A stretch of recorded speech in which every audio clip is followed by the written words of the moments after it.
वृंदावन वासियों पर जो प्रकोप आप कर रहे हैं उसे इसी क्षण रोक दीजिए इंद्रदेव। जो मनुष्य देवराज इंद्र की इच्छा पूर्ति नहीं कर सकते, उन्हें देवराज का आशीर्वाद कदापि नहीं मिल सकता। ये आपसे विनती नहीं है, ये अवसर है।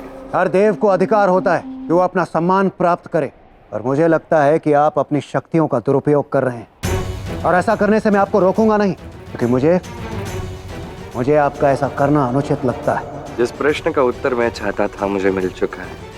इंद्रदेव, अपनी समस्त शक्ति से अपने धर्म का पालन कीजिए, और मैं अपने कर्म का पालन करता हूँ।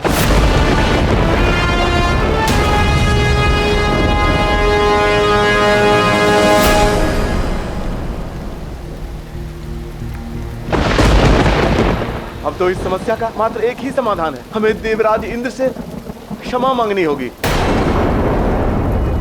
पुरोहित जी बिल्कुल सत्य कह रहे हैं। उचित है, यदि सभी का यही मत है तो हम सभी मिलकर इंद्रदेव से क्षमा याचना कर लेते हैं। केवल क्षमा मांगने से लाभ नहीं होगा नंद जी, बल्कि हमें उन्हें दान भी देना होगा। हमने इंद्रदेव की मांगे पूरी नहीं की, इसी कारण तो यह प्रकोप हुआ है नंद जी। परंतु पुरोहित जी, अब हम इंद्रदेव को दान के रूप में क्या देंगे?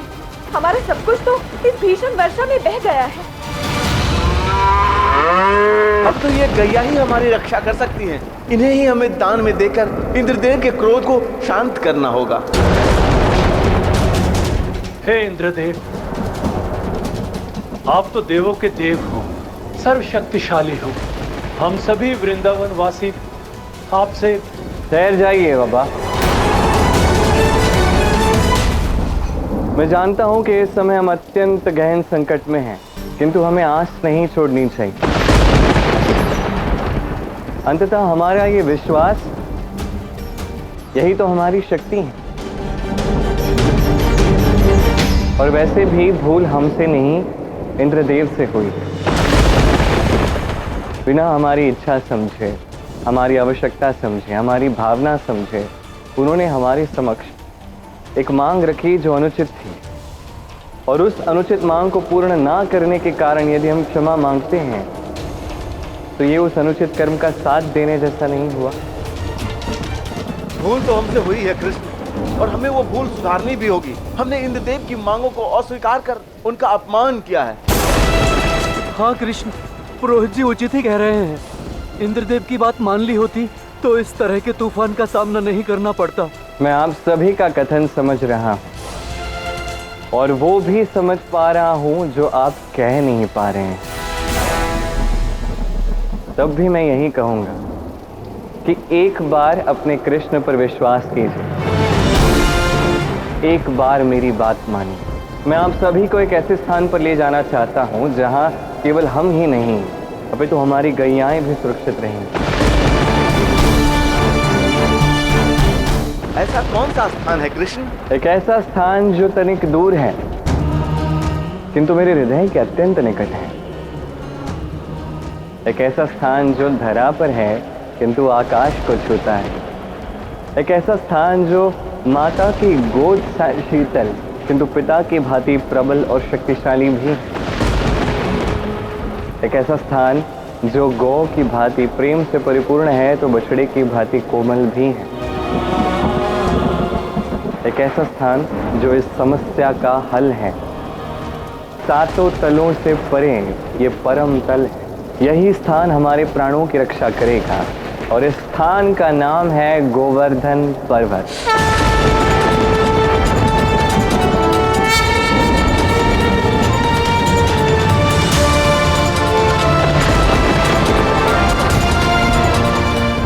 मैं आप सबसे विनती करता हूं, विश्वास कीजिए मुझ पर और चलिए। गोवर्धन पर्वत हम सभी को पुकार रहा है, और ये गोवर्धन पर्वत ही है जो हम सबके प्राण बचा सकता है। यदि तुम्हारी यही इच्छा है तो चलो कृष्ण, हम सब चलते हैं तुम्हारे उस प्रिय गोवर्धन पर्वत पर।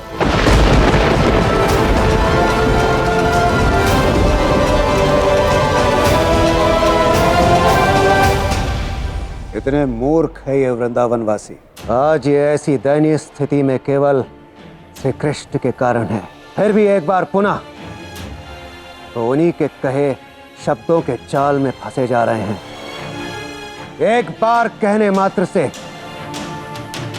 गोवर्धन पर्वत तक जाने के लिए सज्ज हो गए।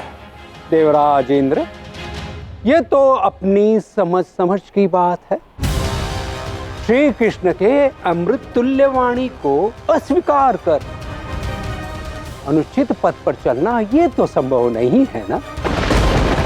ये तो आप है देवराज इंद्र, जो श्री कृष्ण का तिरस्कार कर अनुचित मार्ग पर चल रहे हैं। यदि विषय भय और आदर का है, उचित और अनुचित का है, मैं इन दुष्ट वृंदावन वासियों को ये बोध करवाऊंगा कि वास्तव में इन्हें किसका आदर करना चाहिए। कबर्तक! प्रणाम इंद्रदेव। ये दुष्ट वृंदावन वासी ऐसे नहीं मानेंगे। अपनी वर्षा और चक्रवाह की तीव्रता को और बढ़ा दो, जिससे इन दुष्ट वृंदावन वासियों को तुम्हारे रूप में यमराज के दर्शन प्राप्त हो। जो आज्ञा प्रभु। जाओ।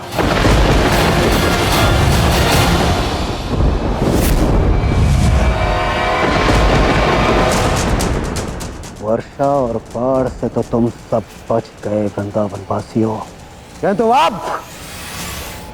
अब मेरे वज्र के प्रहार से कैसे बचोगे?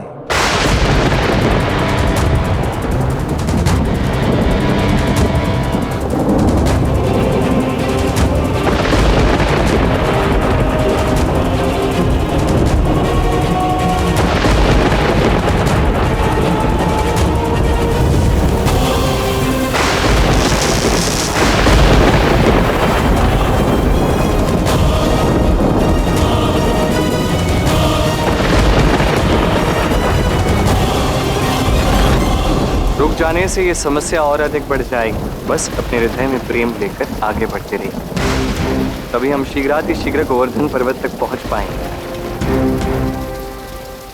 चलिए।